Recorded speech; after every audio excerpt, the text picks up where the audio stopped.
Agradecimientos eternos a nuestros padres Melquisedec Lisbeth. Honor y gloria a la roca grande, Cristo Lisbeth. Ella es la única que edifica nuestra casa, la mente.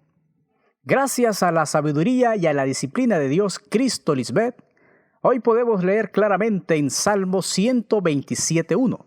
Si Dios Melquisedec Lisbeth no edificare la casa, construye el templo en nuestra mente, en vano trabajan, de nada sirve los que la edifican. Tenemos de Dios un edificio, una casa eterna no hecha de manos humanas, sino en los cielos, en las mentes renacidas de simiente incorruptible, porque hemos bebido de la roca espiritual, Cristo Lisbeth. Ningún ser humano había sido edificado espiritualmente hasta la manifestación de la esposa fiel de Melquisedec. Ella es Cristo Lisbeth, la mujer sabia, Dios Madre, la que edifica su casa, las mentes de sus hijos donde ella mora. Además, con sabiduría, el Evangelio eterno, se edificará la casa, la mente, y con prudencia, inteligencia, se afirmará, pondrá sus cimientos. Proverbios 24:3. En anteriores escritos dimos un vistazo a los copistas conocidos como soferim o masoretas. Dimos evidencias cómo ellos hicieron cambios en las escrituras, y fue debido a la superstición, idolatría o fanatismo respecto al nombre divino de Dios. Gracias a nuestra madre, Cristo Lisbeth, hoy sabemos, esas generaciones no conocieron el nombre de Dios, solo los títulos de Él, Adonai, Yahvé, Elohim, etc. Hoy sí sabemos el nombre de Dios Padre y Dios Madre, Melquisedec Lisbeth.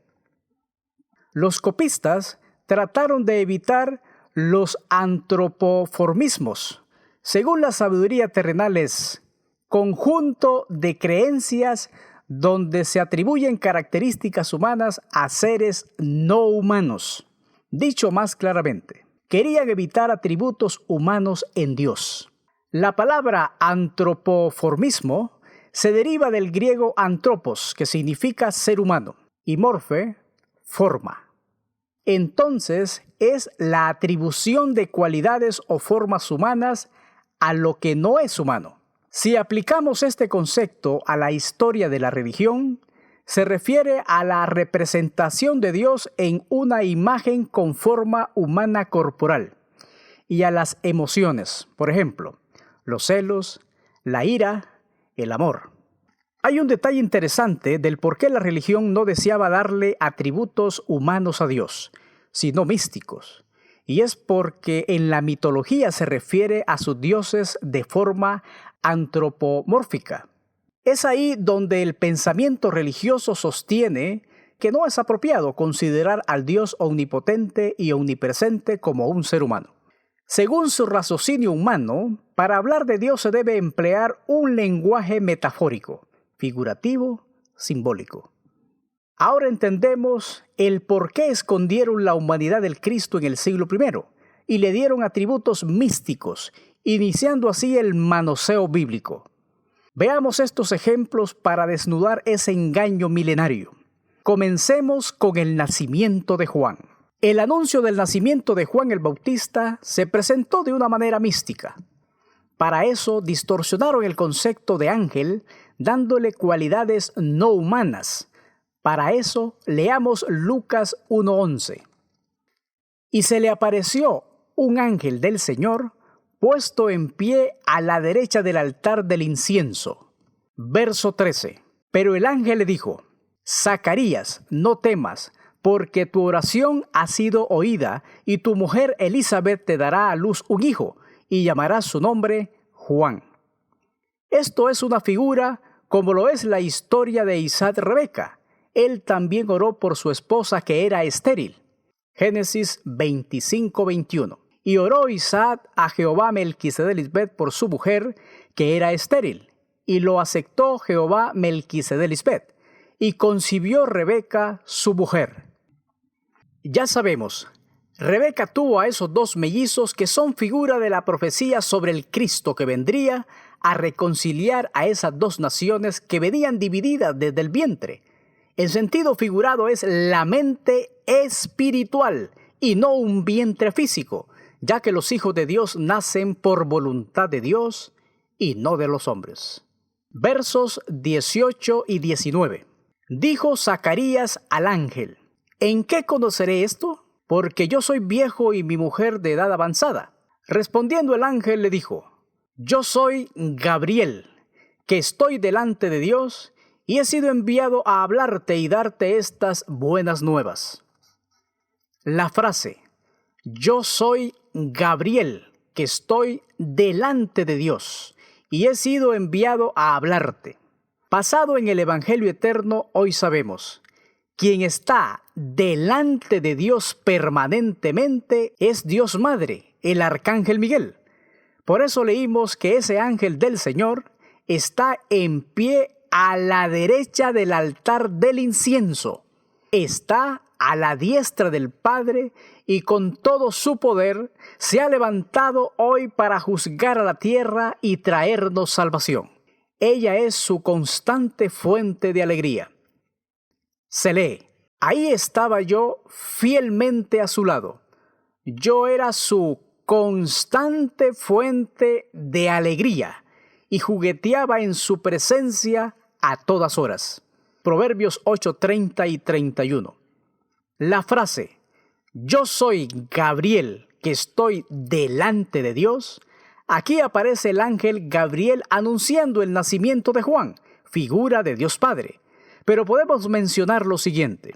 Si vemos en Daniel 10, de los versos 13 al 21, cuando Gabriel estaba peleando contra el príncipe de Persia, el otro ángel, Miguel, venía en su ayuda.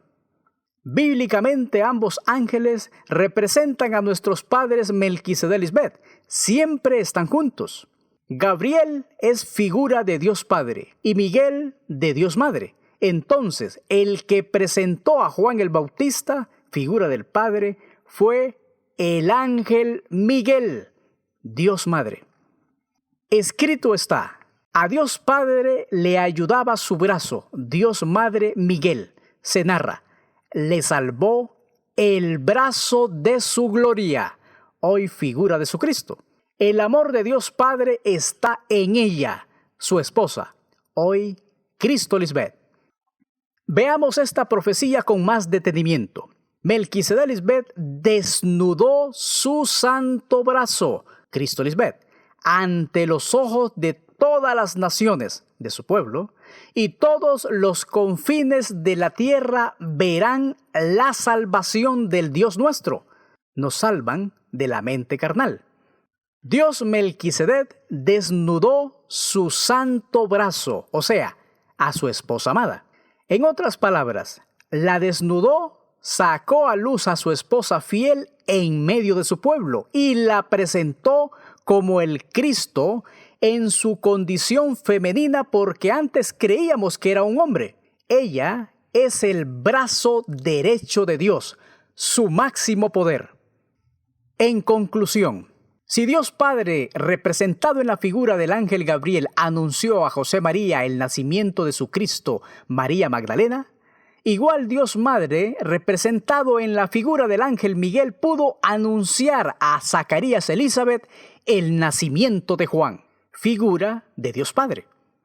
Por eso dice en Juan 1 de los versos 15 al 18. Juan habló de aquella que era la palabra y anunció: ya les había dicho que ella estaba por llegar. Ella es más importante que yo, porque existe desde antes que yo existiera. Dios nos dio a conocer sus leyes por medio de Moisés, pero por medio de Jesucristo nos hizo conocer el amor y la verdad. Nadie ha visto a Dios jamás, pero la esposa única, que está más cerca del Padre y que es Dios mismo, nos ha enseñado cómo es Él. Gracias a lo que la esposa de Dios es, hemos recibido muchas bendiciones. Aquí Juan está profetizando lo por venir. porque él no llegó a escuchar a Cristo hablar sobre el Padre. Si alguno tiene oídos para oír, oiga. El espiritual entiende todas las cosas del espíritu, y el que no entiende es un carnal. Mirad lo que oís, porque con la medida con que medís, os será medido, y aún se os añadirá a vosotros lo que oís, porque el que tiene se le dará, y al que no tiene, aún lo que tiene se le quitará. Siguiendo con el nacimiento de Juan, veamos este detalle en Lucas 1:20. Y ahora quedarás mudo y no podrás hablar hasta el día en que esto se haga, por cuanto no creísteis mis palabras, los cuales se cumplirán en su tiempo. Aquí vemos misticismo también.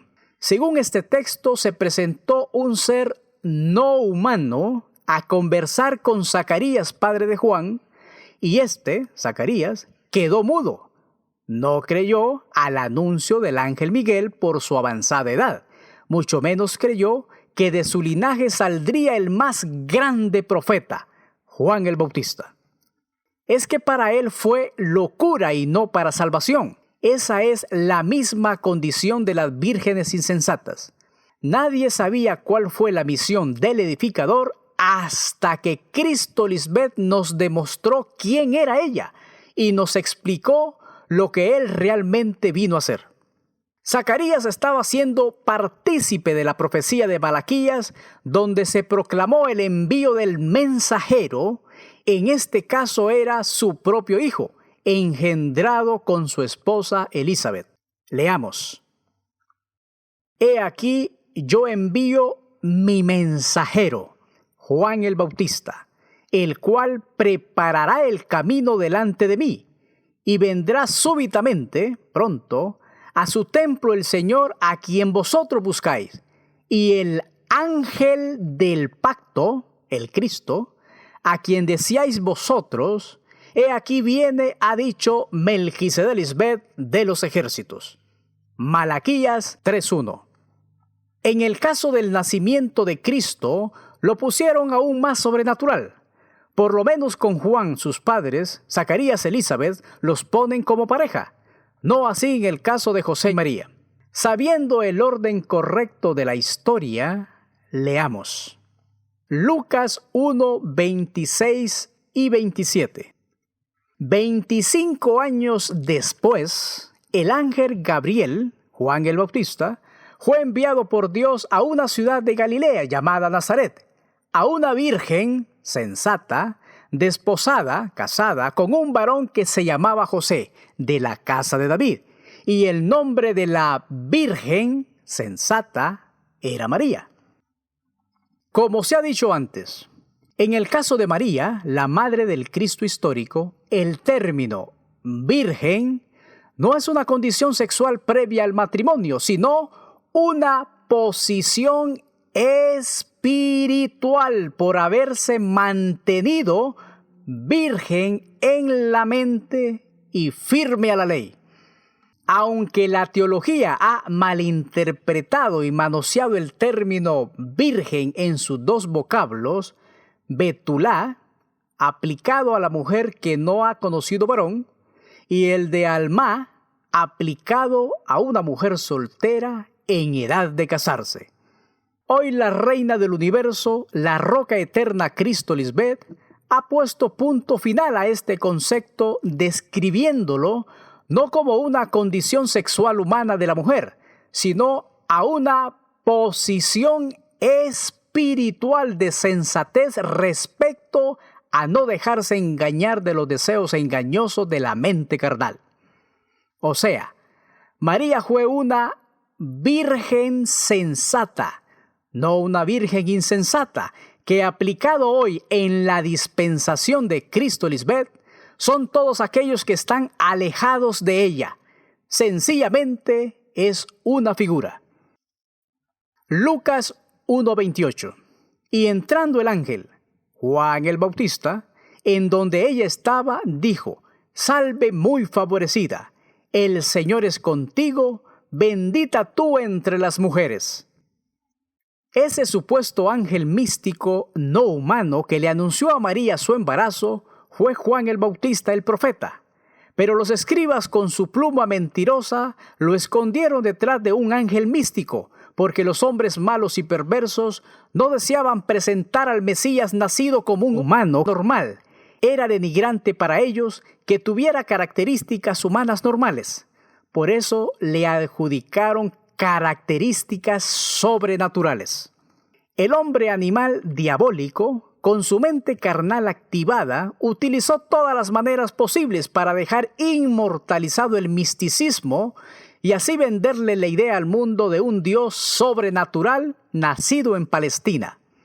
No es difícil ver este misticismo en magníficas obras de artes como en la pintura, la escultura durante el Renacimiento italiano con artistas como Leonardo da Vinci, Miguel Ángel, Rafael, entre otros.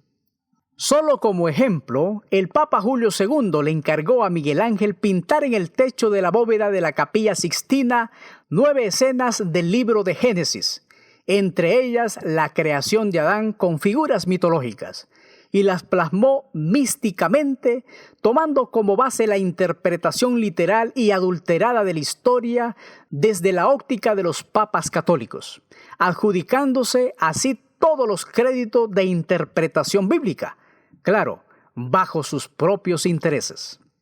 Ellos contrataron los mejores artistas de su época para dejar plasmada su propia interpretación teológica sobre Dios. Todo fue un engaño disfrazado de piedad.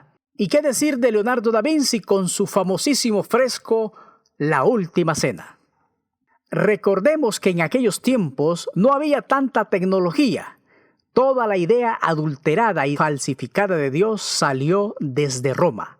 Y hoy eso es lo que se ha comido el mundo. Obviamente todo tenía un propósito, porque solo Cristo Lisbeth sacaría a la luz esa pudredumbre religiosa con su evangelio eterno en su segunda manifestación, revelándonos los misterios escondidos. Las personas de hoy ¿se asombran cuando se les presenta a Dios Padre con esposa?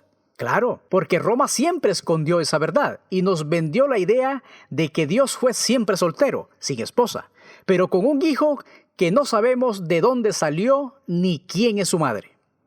De ese Dios soltero salió ese mal y errado concepto del celibato, donde los sacerdotes y las monjas no se casan. Nos vendieron tantas mentiras como estas.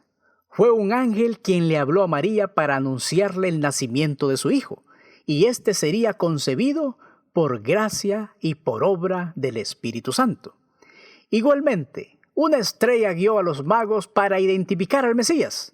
Esto solo por mencionar algunas de las más grandes y descabelladas mentiras impregnadas de misticismos escritas en la Biblia con la pluma mentirosa de los escribas. Veamos estas revelaciones y comparaciones sobre el nacimiento de Cristo María. Lucas 2, versos 4 y 5. Y José subió de Galilea, de la ciudad de Nazaret a Judea, a la ciudad de David, que se llama Belén, casa de pan, por cuanto era de la casa y familia de David, para ser empadronado e inscrito con María su mujer, desposada con él, la cual estaba encinta. Según este relato, ya María estaba embarazada de José, del Mesías histórico, María Magdalena. Lucas capítulo 2, versos 6 y 7. Y aconteció que estando ellos allí, se cumplieron los días de su alumbramiento, el tiempo de parir a sus hijas, y dio a luz a sus hijas primogénitas, y las envolvió en pañales, y las acostó en un pesebre, porque no había lugar para ellos en el mesón. Versos 8 y 9. Había pastores en la misma región que velaban y guardaban las vigilias de la noche sobre su rebaño. Y he aquí, se les presentó un ángel del Señor, Juan el Bautista, y la gloria del Señor los rodeó de esplendor, y tuvieron gran temor.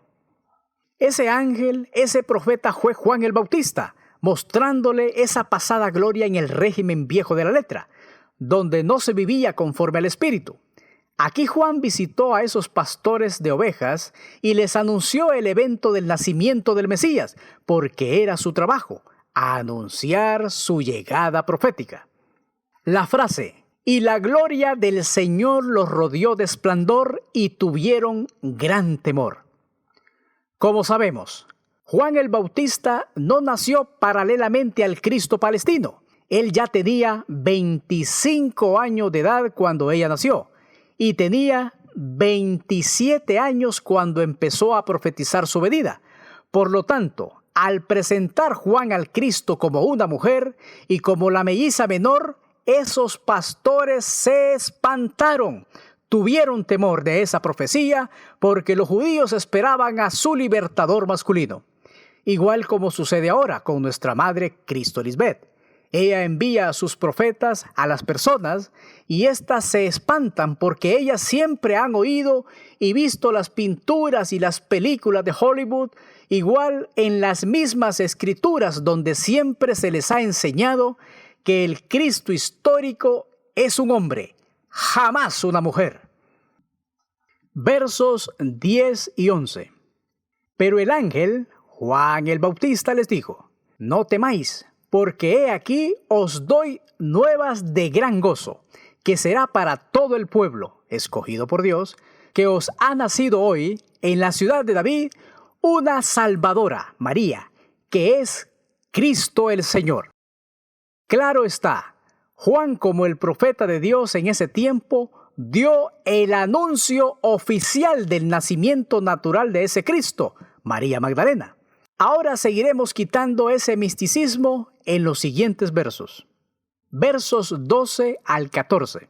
Esto os servirá de señal. Hallaréis a las niñas mellizas envueltas en pañales, acostadas en un pesebre, establo. Y repentinamente apareció con el ángel, Juan el Bautista, una multitud de huestes celestiales, los discípulos y creyentes en la predicación de Juan, que alababan a Dios y decían: gloria a Dios en las alturas, en las mentes alumbradas, y en la tierra, en el cuerpo, paz, buena voluntad para con los hombres. Si leemos estos versos con una mente no alumbrada, veremos misticismo. Hoy se aclara. Esa multitud de huestes celestiales que la teología ha enseñado como muchos ángeles místicos son personas de carne y hueso. Eran los discípulos de Juan porque él era el difusor de las buenas noticias sobre el nacimiento del Mesías, el reino de Dios. Entonces su gozo era evidente, igual la de sus discípulos porque conocían la profecía. Alababan al Señor. Para eso habían sido levantados, para ser testigos de ese acontecimiento. Esos pastores representan a todos aquellos hijos que no conocían de la noticia, pero al escucharla, creyeron. Verso 15. Sucedió que cuando los ángeles, los discípulos de Juan, personas de carne y hueso, se fueron de ellos al cielo, estamos hablando de los lugares celestiales aquí en la tierra, porque siguieron con sus labores normales, los pastores se dijeron unos a otros: pasemos pues a Belén, casa de pan, y veamos esto que ha sucedido y que el Señor ha manifestado. La frase "se fueron de ellos al cielo" fue interpretada de una manera mística que hace creer a las personas como si esos ángeles se fueron hacia arriba, al cielo. Hoy se explica. Esos ángeles eran los discípulos de Juan, personas de carne y sangre, y luego de creer en el anuncio sobre la profecía, se fueron a su casa, la mente de Cristo, que es donde está el cielo. Como se ha explicado anteriormente, Belén significa casa de pan. Ahora sabemos, ir a Belén es venir a escuchar las enseñanzas del Cristo manifestado en medio de los hombres, porque ella es la única dadora del alimento espiritual, el maná del cielo, figura de las enseñanzas de la mente de Dios. Solo escuchando sus enseñanzas podemos vivir las buenas nuevas de salvación eterna, la inmortalidad. Ahí nacemos de nuevo en la casa de pan, en el Espíritu, figura de Cristo Lisbeth, el pan de vida. Ella trae la inmortalidad al ser humano, no como lo reciben los religiosos diciendo que Dios los ha salvado, pero todos esperan morir un día. Claro, porque al no tener el Espíritu Santo guiándoles, no se les ha dado la potestad de ser hechos hijos de Dios para poder guardar los mandatos de Dios y por ende todos mueren. En el reino de Dios, Melquisedec Lisbeth, los que sí cumplen los mandamientos no morirán jamás. De los versos 16 al 20 de Lucas 2 se narran algunas figuras como: Número 1. Hallaron a María y a José y a las niñas acostadas en un pesebre. Aquí vemos a la figura de la familia espiritual de Dios. Los pastores dieron a conocer a José y María la plática que tuvieron con Juan el Bautista. Él los puso al tanto de todo. Se aclara, no fue un ángel del cielo porque el significado de ángel es enviado o mensajero y Juan fue enviado a profetizar. Número 2. Esos pastores regresaron gozosos de las noticias dadas por Juan, cosas jamás oídas y vistas porque vieron y oyeron a Juan profetizando sobre el Mesías que vendría. Por interpretar estos versos en la letra, el mundo religioso hizo de este evento una industria religiosa llena de misticismo, donde se ha movido mucho dinero.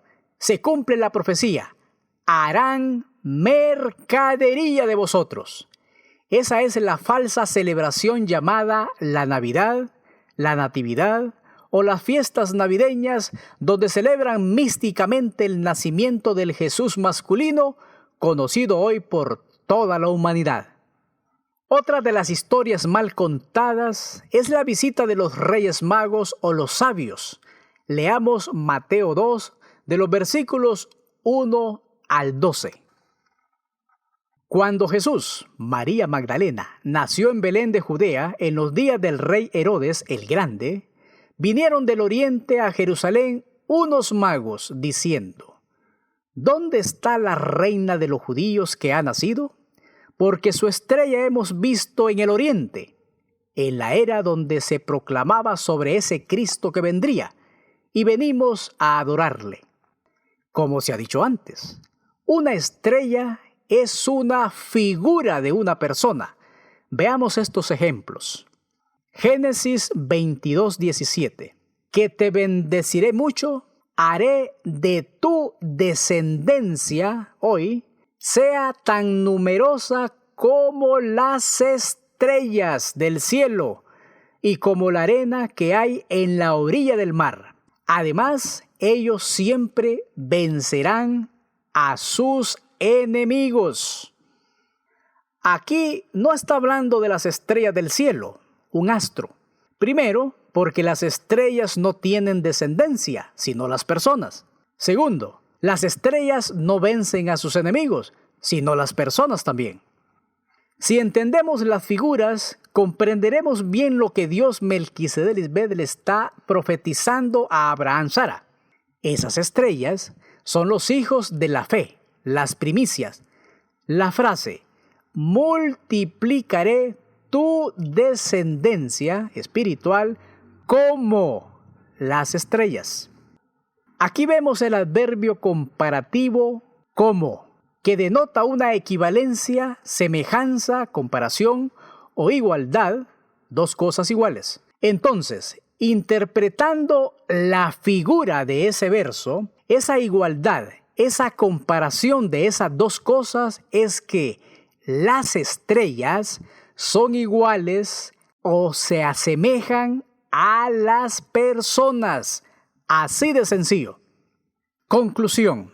Esa estrella vista en el oriente por los magos fue Juan el Bautista.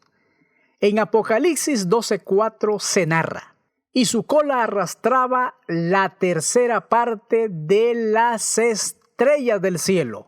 Esas son personas, como lo vimos en el ejemplo anterior. Sigamos en Mateo 2, versos 3 y 4. Oyendo esto, el rey Herodes, figura del hermano mayor, se turbó, se inquietó mucho, y toda Jerusalén con él. Y convocados todos los principales sacerdotes y los escribas del pueblo, conocedores de la ley, les preguntó dónde habría de nacer el Cristo, figura del hermano menor. Aquí se cumple la profecía. El mayor, el carnal, servirá al menor, el espiritual. Obviamente porque el hermano mayor, cuando sabe del orden de Melquisedec, se turba, porque desea vivir en los deleites de su carne, y no se somete y trata de matar a su hermano, el menor. También es figura del rey Saúl, el hermano mayor, y David, el hermano menor. Leamos a Mateo 2:13. Después que partieron ellos, los magos, he aquí un ángel del Señor, Juan el Bautista, apareció en sueños, lo visitó de noche, a José y le dijo: levántate y toma a las niñas y a su madre y huye a Egipto y permanece allá hasta que yo, Juan el profeta, te diga, porque acontecerá que Herodes buscará a las niñas mellizas para matarlas. Recordemos, Juan es el profeta. Por lo tanto, un ángel místico no puede hablar ni profetizar porque no existen. Los hombres malos y perversos han hecho ver al mundo la existencia de estos seres mitológicos, esos ángeles alados de vestiduras blancas, trayendo el mensaje de Dios, cuando Dios, Melquisedec, solo usan a hombres de carne y sangre para sus propósitos. Si nos fijamos en las historias de la Biblia, veremos que siempre fue de esa manera. Pero hoy, en los postreros días, Dios Padre le preparó un cuerpo a su misma esposa para morar en medio de su pueblo. Ahora veamos cuándo se cumple esa profecía. Leamos Mateo 2:16. Herodes, figura del hermano mayor, entonces cuando se vio burlado por los magos, se enojó mucho y mandó a matar a todas las niñas mellizas menores de 2 años que había en Belén, casa de pan, y en todos sus alrededores conforme al tiempo que había inquirido de los magos. Gracias a nuestra madre Cristo Lisbeth, hoy sabemos que Herodes mandó a matar a todas las mellizas de aquel tiempo, cumpliéndose así la profecía. Mateo 2:18. Voz fue oída en Ramá, grande lamentación, lloro y gemido. Raquel que llora a sus hijos. No dice llora a su hijo, hablando de uno, sino de sus hijos o hijas, refiriéndose a 2. El libro abierto Cristo Lisbeth hoy nos revela: esas hijas mellizas representan las 2 naturalezas, esos 2 pueblos hoy reconciliados en el Cristo inmortal. Raquel es figura de Cristo Lisbeth, que como madre dio a luz esos mellizos.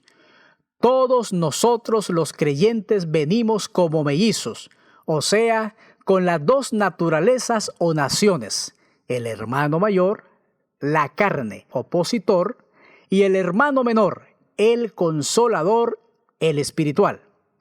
En otro tema, nuestra madre ahondará más en esta tremenda revelación. Hay un dato interesante sobre Ramá. Significa lugar alto, una de las principales ciudades de Benjamín, situada en la frontera con Israel. A Ramá fueron llevados los judíos cautivos antes de ser llevados a Babilonia. En su posición estratégica, Ramá servía como atalaya. Leamos un detalle en Mateo 2:7. Entonces Herodes, llamando en secreto a los magos, indagó de ellos diligentemente el tiempo de la aparición de la estrella de Juan el Bautista. Recordemos estos puntos importantes. Número 1.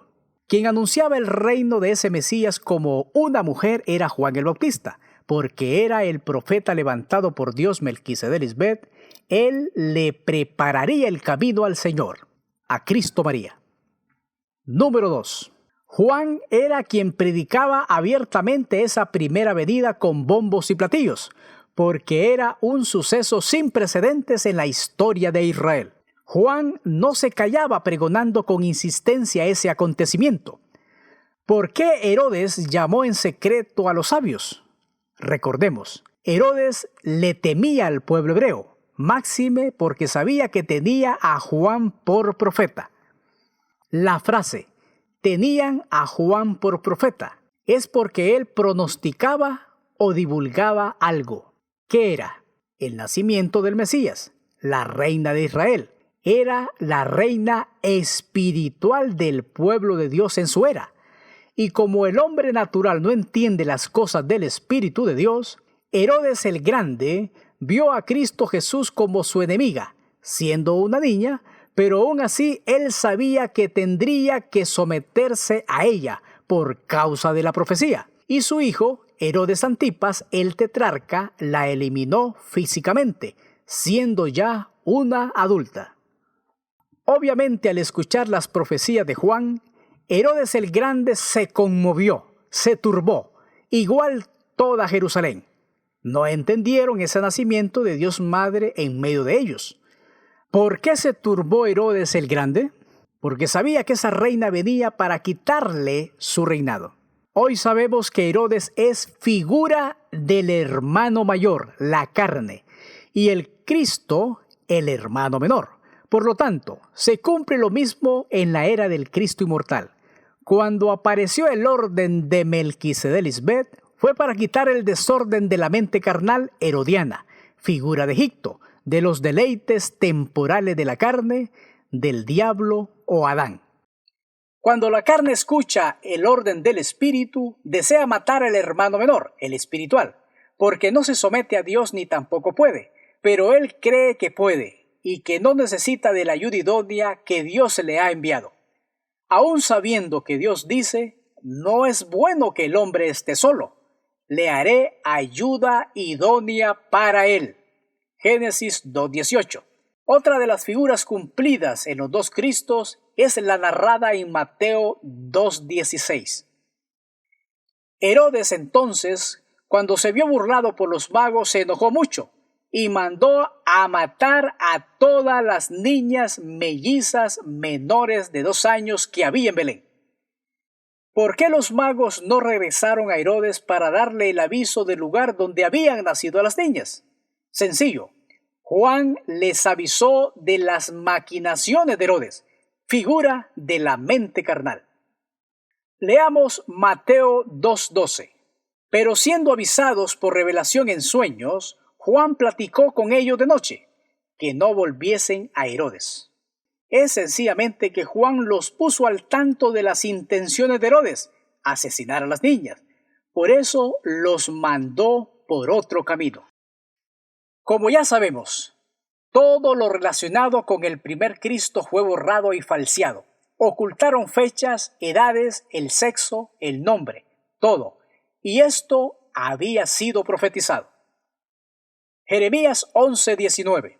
Destruyamos el árbol con su fruto y cortémoslo de la tierra de los vivientes, para que no haya memoria de su nombre.